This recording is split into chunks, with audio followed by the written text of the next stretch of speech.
Are you struggling to get the most out of your team? It might not be a hiring problem. It could be a development problem. Learn how to identify where your team members are in their growth journey and what to do next to boost productivity and retention. Welcome to the Revenue Roadmap podcast, where we explore proven strategies to help law firm owners grow revenue, increase profit, and build stronger, more productive teams. If you're looking to drive better performance from your team while scaling your firm at the same time, you are in the right place.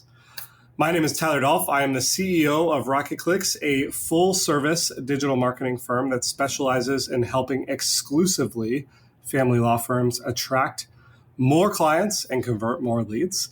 Joining me today is Anthony Karls and JP VanderLinden. Anthony is the co-founder of our law firm, Sterling Lawyers, a 32 attorney law firm, and he's also the president of our agency, RocketClicks. Tony brings a wealth of leadership experience in scaling law firms and building high-performance teams, and we are very excited to have him. Additionally, JP VanderLinden is a thought leader in operational excellence and talent development, and thankfully is our head of operations and client services here at the agency. Today, we're going to talk through a powerful team management model, which is called the Align, Develop, and Transition Framework. We're going to unpack the 3 phases of each team member cycle, and then how you can apply this to your staff at your law firm today. Okay, so guys, today we're talking about leadership development, one of our favorite topics here at RocketClicks and within our own law firm, Sterling. We've spent a lot of time growing and developing team members, associates, paralegals, attorneys, and we have a few action items that we are going to review today. We are talking about Align, Develop, and Transition framework in family law firms. JP, I want to get us started with the Align part of this framework. Give us some background on this particular portion and how it applies. Yeah, so we believe that team members are always in one of 3 phases. They're either in Align, Develop, or Transition, and it works in a cycle. So you're never not in them, and you're always in the process of working through the 3 parts. And so Align is basically a good starting point to think about. This is when you're stepping into a new opportunity. So this could be a new role, like an external hire coming in, and they're joining the company, they're joining the team, and they're joining a new position. This could be an internal promotion as well, or a move into a new seat. This could also be a place where you're stepping into something you haven't done before, if you're working with a different client type or a different type of work. So basically any place where you're stepping into net new, you're going to be in that Align phase, because you have to figure out, what does good look like? How do I deliver on it? What are the expectations of me? And you're very much just figuring stuff out. You're probably going to do stuff wrong. You're probably asking a lot of questions.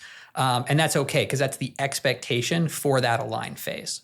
A lot of new guy energy in the Align phase. Tony, when we're thinking about our clients, our law firm clients, if we're doing our job and helping them grow their firm, they're going to have to hire. They're going to have to grow and scale their internal team. How have you dealt with that at Sterling, and what were some of the early lessons when bringing on new teammates in the Align phase? One of the biggest ones is be patient. I've made a lot of mistakes in my career here where you bring on someone new, you're excited about them, they interviewed well, and you're like, oh, this person's going to solve all my problems. And then they come in and actually you ultimately realize all the problems in your business are a result of you as the business owner. But you don't think that at first. You think, I have this problem, and somebody else will come in and solve it. But what actually happens is they come in and then they have similar problems because you're the problem. And for me, one of those problems was I wanted to go fast, so everybody was going to be super competent. If they weren't super competent, they were stupid. And it was because I wasn't doing a good job aligning. So what it looks like is, create good expectations in onboarding. Onboarding isn't just day one. Onboarding is probably the way we think about it here at RocketClicks, the way that we think about it from an attorney onboarding perspective is it's really a 30, 60, 90 cadence. So what do we want you to really get in the first 30 days? what are our overall expectations and things that you're going to start showing us, how to do in the next 60, and then by 90, what do we expect from you? And like really setting firm foundations, having clarity so that there isn't the opportunity for team members to create this like mistrust and like weird expectations where they think they're meeting expectations, the leader's not saying anything. So now they're frustrated with the new team member. And now you have this like weird relationship where we're not really communicating well. So patience, I think, is really important. Clear expectations is really important. Kind of stepping back and really asking, like, what do I really want this new person to be able to do in the first 30, first 60, first 90 days. Love it. And what I hear you guys saying is that this phase, it's not an option. All of your new team members are going to go through this align phase. And you can absolutely make it better by improving your hiring process, ensuring you know what you're getting, setting good expectations. But the fact of the matter is you're going to have team members in this phase. And when they're in that phase, being able to create alignment and leverage the 30, 60, 90-day framework will help improve the phase and help them move on to phase number 2. Yeah, I mean, just JP's got a really good anecdote here that he says all the time about top performers, average performers, and bottom performers, and the speed at which you as a leader and them as a person or team member accelerate.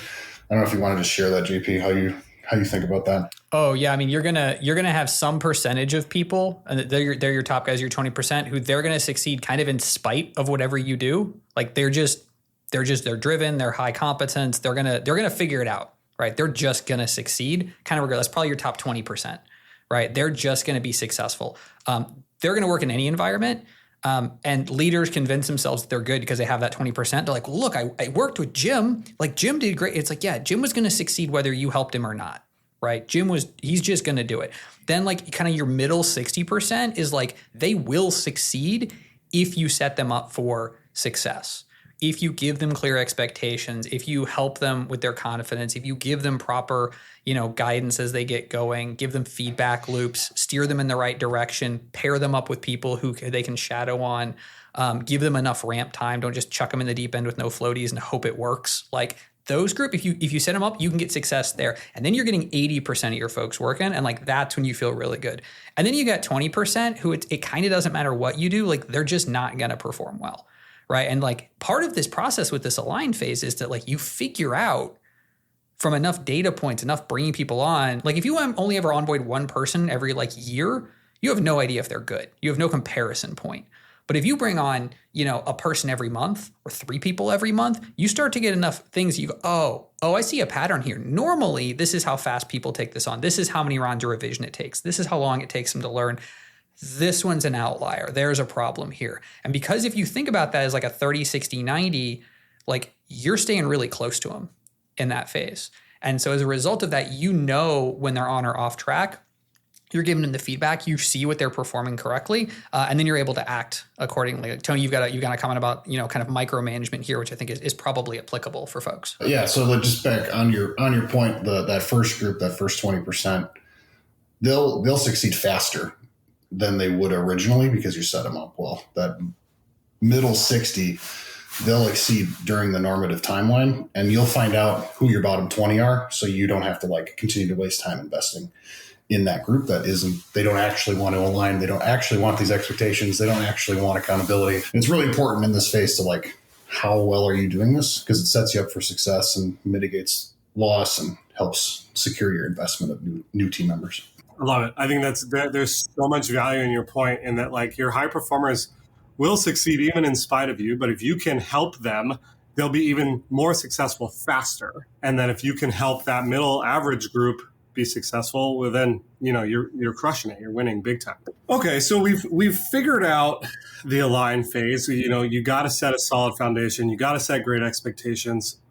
JP, what happens after align? Yeah, and so you're going to go through that alignment period. It's varying length as you get into that new position, and then you move into development, right? So development is where most people spend most of the time, and this is the place where you are building your competence by getting better at your craft, refining your skill, getting more experiences, and delivering value.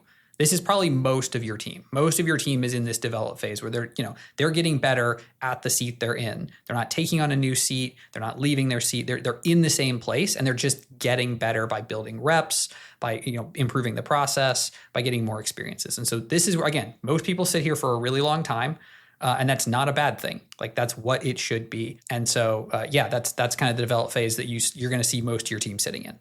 And the majority of the time, right? This is 80% of our lives is sitting in, hey, I'm in this seat.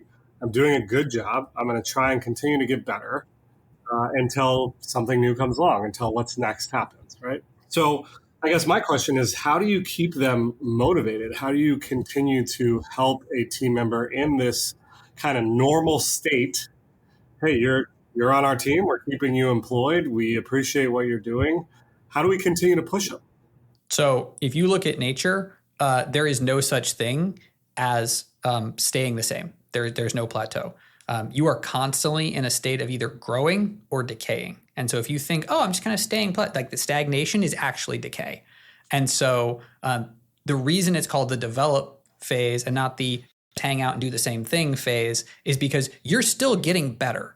It's just not an order of magnitude improvement into a new role. It's that 1% better improvement at your craft. And so what that looks like in practice is having a very clear plan for the team member that you can check in with them on. So what we do at Rocket Clicks is we have a coaching process where they're meeting with their mentor, with their coach every couple of weeks and reviewing the plan of, hey, what'd you say you were going to do to improve in the last 2 weeks? Did you do it? How are you doing progressing towards your goals and your objectives on a 12-month time horizon? How can I help you? What support do you need? What clarity do you need? What suggestions can I give you? Who can you pair with? And so it's very much an active process. Development is not a place where you go hands off and go, I don't have to be involved anymore as a leader. You're still very much in there with them because they are still needing to get better. And a lot of people really just want to be good. Like, they're driven by competence. And so, like, cool, what does it look like for you to be better? What do you need to do for that? Do you need to take a course? Do you need to learn a new skill? Do you need to try a new software? Do you need to pair with somebody? Do you need to go get your continuing education credits? How are we going to do that together? So that's what we've focused on here. And we've seen really great success because I think a lot of companies, when they get to this phase, they kind of just go, okay, Jim's good. We got him in his seat. He's doing it. Don't need to worry about him. Yeah. And honestly, if you don't stay with your people here, you will lose them. That 20%, those top performers, those highly driven folks, they will just be like, oh, cool, I can't go any higher here. I'm going to go someplace where they will, the grass is greener because they'll give me whatever I need to be successful. And so the benefit here is if you do this well, you keep your top performers because they feel like, oh yeah, I can get an opportunity here to grow and improve that I'm not going to get elsewhere. Yeah, I totally agree with that. I think we've found that our best, most productive employees never want to get to the top of the mountain. They want to keep climbing. And if we don't provide the opportunity for them to continue to learn and continue to develop, they're going to leave. And I got to believe the same is true, Tony, in law firms with attorneys. We groom all these attorneys. We've been fortunate enough to grow our firm to have many, many attorneys. How are we keeping them motivated on the law firm side? Yeah, absolutely. I mean, it's very similar. I think our last episode we did was on the employee maturity model. It looks slightly different in the law firm than it does in a marketing agency, but there's different levels of team member and kind of what your expectations are of them and their responsibility and their opportunity, and like really thinking through that so that you have, maybe you have an actual equity partner, maybe you have an income partner, maybe you have just a titled partner that doesn't come with that. You have a senior associate, you have regular associates, you have law clerks, you got paralegals, you got legal assistants. Like, you got a chain of development for all of these team members to continue to progress down that allows them to see, like, here's what's expected of me here. Here's where I'm at. This is what I need to do to improve, because if I do that, then here's my next opportunity, so on and so forth. And you just keep creating really clear expectation and then giving feedback on that development path. So it's really powerful when a leader's actually engaged with a development plan for a team member, because it's like they have a road to drive down versus like just trying to figure out, like, what does Tyler want from me? I don't really know. I hope I'm doing a good job. That doesn't work real well. It just puts a lot of people in this place of ambiguity and most of the time mistrust. And you have dysfunctional businesses at that point. I couldn't agree with this point enough. And I think it's from personal experience. Early on in my career, I was fortunate enough to be paired next to someone who was like the best at their role. And so it was very easy for me to see what good looked like. I didn't have to guess. I didn't have to try and think about what I needed to do to be successful. There was that model right in front of me, like, oh, I just need to do that. And I need to do it really well. And by following that person's lead, it allowed me to accelerate my own growth that much faster. So if you're listening, that's got to be the advice. We've made mistakes in this. And like one of the biggest ones was when we first opened, we grew fast and we gave all attorneys paralegals. And that was actually a huge mistake because they didn't understand the job they were delegating to. So then it was constant friction between the attorney and the paralegal because the attorney really didn't understand the paralegal's job because they never did it. They never did their own filings. They never did their own pleadings and never did their own, X, Y, and Z. And then they delegate a task and the paralegal's like, I don't have all the information. Attorney's like, why can't you just do what I'm asking you? And now you have this like weird friction point that doesn't work. And it's because the person doing the delegation doesn't understand the job. And that thus can't actually leverage. That's actually the problem. So like really going through a process of starting from the ground floor and growing them up for everybody that joins, super important so you can actually scale them. And top performers will go faster than, kind of your average group. We have this great group that is the majority of their time is spent in this development phase. We got to make sure that we're continuing to help them grow, learn, develop, enhance their career. And if that happens, well, we probably want to promote them, or we want to give them more responsibility or have them run a team of their own, which brings us to the transition phase. I think that's the positive side. The negative side is, hey, they didn't do a great job. We got to let them go. This is a different type of transition. JP, help us learn a little bit about this transition phase. Yeah, so this is kind of your bridge between develop and align, because again, it works in a cycle. And we can share the visual on this, but basically the transition phase is beginning that period of change, right? So you haven't yet taken on something new, but you're approaching change, and that change is either positive or negative. It's either positive in the sense that because your development's been going well, we're going to start preparing you for the next move, right? The next role you're going to take on, the next responsibility. Tony's example about the attorneys with the paralegals, it's like, hey, maybe your next move is you're going to work in from being a very like self-focused me leader to a we leader. Your role's not going to change, but you're going to get direct reports. Like that's a big shift. Like we're going to go through transition. We're going to prepare you for that. And then you're going to jump back into the align function of like, how do I do this in practice? Right. So like it could be a new role or it could be new responsibilities, or it could be a new function. Or the other side of it, the negative side is if you've got someone who's not hitting expectations, who's not showing up the way they should be, you've given them clear direction, you've given them opportunity, you supported them effectively. You didn't just chuck them in the deep end with no floaties. You gave them the support they needed, but they're in that bottom 20%. If you keep that person, the impact on the rest of your team is so outsized. The risk is so big, and we're bad at this. Like as leaders and as humans, we're bad at measuring the risk of not taking action versus the risk of taking action. Like you have to lean into that moment. And so the transition here could be, this isn't the right opportunity for you. And like, how do we move you out of this, either into a different seat that is correct or out of the org entirely? So one maybe like odd thing I want to flag here is there's a Peter principle we've heard of before, which is you get promoted to the level of your incompetence. Sometimes someone raises their hand. They look good for a new position, a new opportunity. And so we set them up, we prepare them, we move them into that seat, and they can't do the role.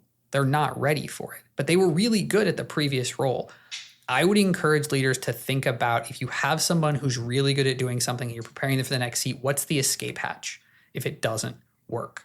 Because you don't want to say like, hey, this person was great as an individual contributor. They weren't really ready for a we, so we're just going to jettison them out of the organization. So transition could be, I'm going to move you back into your area of competence, and we're going to go back to developing to get you ready for this move rather than just give up on you entirely. Like I don't have to say goodbye. I could be transitioning you into a place where you're going to be successful again. You're going to get your confidence back. So transition could be out of the org into a different seat, including a prior role, or up into a new seat. I think there's so much here, JP. I think about my own experience being an individual contributor and then having to go from that me role to the we role. the expectations and the setup to me is so important on getting that employee ready for the next role before they actually take it. I think the classic analogy here is you have your best salesperson now lead a group of salespeople and you expect them to gather all the data and update the CRM. They're like, this is the least favorite part of their job. They want to just go out and sell. And so that's clearly not the right role for that person. So I think it's not only about setting the employee or person up for success, but it's also understanding, like, is this their strengths? Do they have the opportunity to stretch and grow into this new role? Or are they love killing it in their role and you can continue to develop them there without having to transition anything? Tony, same deal in law firm. Is you're thinking about transitioning if you're going from a law clerk to a paralegal or a paralegal to an associate or any of those crucial roles and the difference between those roles. To me, this is a lot about modeling. But what's your take on the law firm side? Like I said before, we've made a lot of mistakes on this. One of them was we moved people too fast, kind of like what you both are talking about, and team members weren't ready for that next level of responsibility. When you start developing teams within your legal team, making sure that leader is actually equipped to do the job. And a lot of that, I think, starts with having them practice it before they're in the role. Can they do it? Do they like to do it? The hardest part of this transition phase is the negative side. This isn't working out. And if a leader can't do that portion of it, and like you can't test that portion, test those conversations, test those critical conversations before they're in the role, you shouldn't be surprised when stuff doesn't go well, because that's ultimately what typically happens. If you have a leader that can't give good, constructive, solid feedback, what will likely happen is either mass turnover, because the leader is going to chase all the good people out, or apathy, where the good people will leave on their own. The team is just super mediocre. And we've seen this in several different seasons over at the law firm when we kind of stop taking our eye off what's most important, which is team member development and client satisfaction, and like overly focus on systems and building the firm. So I would say this is really important. Testing the people before they're there, I think, is super important. Like you guys are both saying, you don't want to push someone up too fast and lose them because you kind of created a bad scenario for them. Basically set them up to fail. Usually it's the leader that's trying to move way too quickly for that person that's growing. Sometimes it's they're really anxious and they want to prove it, like let them prove it without giving them the role first. Give them the opportunities, see how it goes, give them feedback. Yeah, I think, Tony, you said something there that's really important, which is like the transition phase is preparation prior to alignment. This is your opportunity to give someone responsibilities before giving them full ownership. And so if Tyler, you shared about, hey, I'm trying to go from, a sales killer to a sales leader. What opportunities are you giving them in this phase to be a leader, to flex that muscle, to try leading without a title before you give them the title? John Maxwell talks about this in his 5 levels of influence. Like, you start at the place where like you're trying to lead peers with no title, no responsibility, which is one of the really hardest phases. But if you can do it, it makes it so much easier. I tell the folks I lead, when you get that promotion, you want everyone to say, yeah, of course. I kind of thought they were already in that role, rather than go, really? Are you sure? I don't know about that one. So if you've done your job right in the transition phase, every time someone moves into new seats, everyone's like, oh, of course, this is the greatest decision ever. And you look like a genius because you had to put all the prep in, which is really cool too. One of the key concepts I've learned from you both is that if you are hiring and you find someone who you think is just tremendous and that they could be in a manager type role, you don't actually bring them as a manager. You bring them in as the role below it, allow them to outpace everyone so that it is so obvious that they are the right fit. And then everyone's on board and supportive, as opposed to well, I didn't even get a shot. I didn't get a chance, or it should have been me, or whatever it was. That really, really helps create that alignment. So we've talked about this on an individual level. How does a firm operationalize this? What tools, tricks, techniques can a law firm utilize if they want to start thinking about this framework in their firm and rolling it out? Like we've talked about, this really starts with your onboarding process. Here at Rocket Clicks, we've established really clear, depending on what employee maturity level you're coming in at, what are the expectations that we're going to see impact on it? If you're hiring a VP or someone that's way more senior, you should see a positive morale, but the impact of their work, you're likely not going to see for 12 months because they should be working on big problems, big systems, training the team on new concepts. And then you'll see some real acceleration. If you're bringing in an assistant level person, you're going to know within the first 2 weeks if they're a good fit. And like each one has a different level. I think it's really important to kind of understand that from an aligned perspective and then bring this into how you're doing, your ongoing coaching and mentorship, and whether that's biweekly or weekly, how are you helping the team member create a development path and then approving it and helping adjust it with them so that they have some things to really tangibly work on.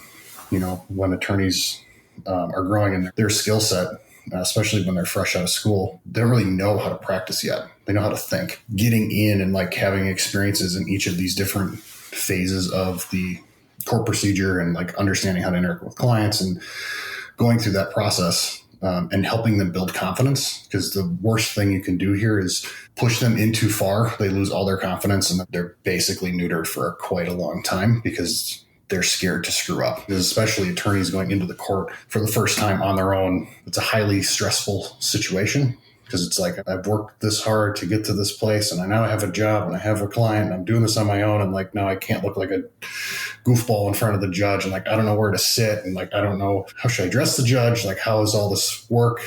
And like, if you set your team member up, they got to see all of that versus you throw them into the wolves and hopefully they don't look like a goofball. It's really important to like think through in specifics, like what do you want to see from them? To me, step one is take a look at your team. Understand which phase of development are they in, and then be able to more proactively and systematically create opportunities for them to continue to grow and develop depending on where they're at. Yeah, one of the things you can do is, as you understand this system, and we're talking through this in multiple episodes, talking through all the things that Tony mentioned in terms of the coaching framework and the development plan framework and all of these things. As you understand this and you start doing it with your kind of first line as the business leader, the group you're working with, then saying, okay, how do I have visibility into what that group is doing with their reports? So I'm going to shadow their coachings for a while, make sure they're doing it the right way. I'm going to review the development plans. Like they got to present those to me to make sure I get sign off, because now I am creating accountability for those leaders who are new into doing this. And like that way I know that this is how our company does it. Our firm does it. This is, firm wide, this is our process. It's not my way. And then, Terry's got, their way. And then Johnny's got his way. And no, it's one way. We all do it the same way. We all use the same documents. It all feeds in the same system. I have visibility into it. And so, I think operationalizing is probably my love language. So I get really excited about this because like you as the leader, you should know how it's happening at every level without having to like, I got to go to every meeting. I got to check on every cut. No, like what's your visibility? What's your accountability as you put this in place where you can see what's happening at every level of your org and know that it's being done the right way? So like, are you tying incentives to this? Are you tying their development plans to this and the coaching? How are you creating the visibility asynchronously so you don't have to do it because you got your own stuff to manage? So very much it's you have to go from like, oh, cool, I can kind of figure it out and do it by feel and I'm good at it, to, my team has to be good at this. Our company has to be good at this. It's going to take time. Like when we instituted this at Rocket Clicks, it took us about a year to roll this out to every single person in the company. It takes time. 40 or so team members now. It just takes time. Start with do it yourself as the leader, then bring your like most influential group, or if you have a leadership team, like do it with them next, then have them start to do it with their people while you're watching them do it. And like you just slowly spread it out. But now everybody's trained and you as the business owner don't have to do it all. So I think patience is probably in our next section is going to be pitfalls, but like trying to go real fast is not going to solve any of your problems. Yes, tried and failed at that concept many times. Tony, you alluded to it. Our final section here is like avoiding common pitfalls in trying to institute this. And I think we've kind of sprinkled some in throughout, but as we're concluding, gentlemen, I'd love to hear any additional kind of watch outs or things to think about as law firm owners are thinking about implementing this process. I think our biggest learning, or my biggest learning to this process when we implemented it here at Rocket Clicks from what we did at Sterling and how we evolved it was, as we developed competencies for our team members and had them assess themselves on it, your team members are not going to be objective. They're going to think, how good am I at certain thing? Not, JP's the best at this, and how do I compare to JP? Because that would be the right type of comparison. Like, who's your Michael Jordan of competency A? And then how do I measure up against that? And like, here's my growth gap. Here's my growth opportunity. And like, now we can really study it versus, I'm overconfident, or maybe a team member that's, I self-diagnose myself as lower than I am often, because we saw it in both sides, like overconfidence and not really understanding how good they were at it. And that was probably one of the biggest lessons, is when we did competency evaluation, which leads right into development plans. That was a really good learning and nuance. Well, one, I've learned to never compare myself to JP, because he beats us at everything. But understanding, again, back to my own personal experience, what does good look like? How do I embody that? How do I model that? And what are the gaps between where I'm at today and where this person above me is? Gentlemen, I really appreciate your time. Listeners, if you like this concept, we have a whole series on team development. Make sure to check those out. And we will see you all next time on the Revenue Roadmap. If you found this episode on Align, Develop, and Transition Framework valuable, you will love our next episode on the Employee Maturity Model. We're going to explore how to lead team members through the evolving stages of independence, impact, and leadership. Go ahead and click over here for the next episode, and we will see you there.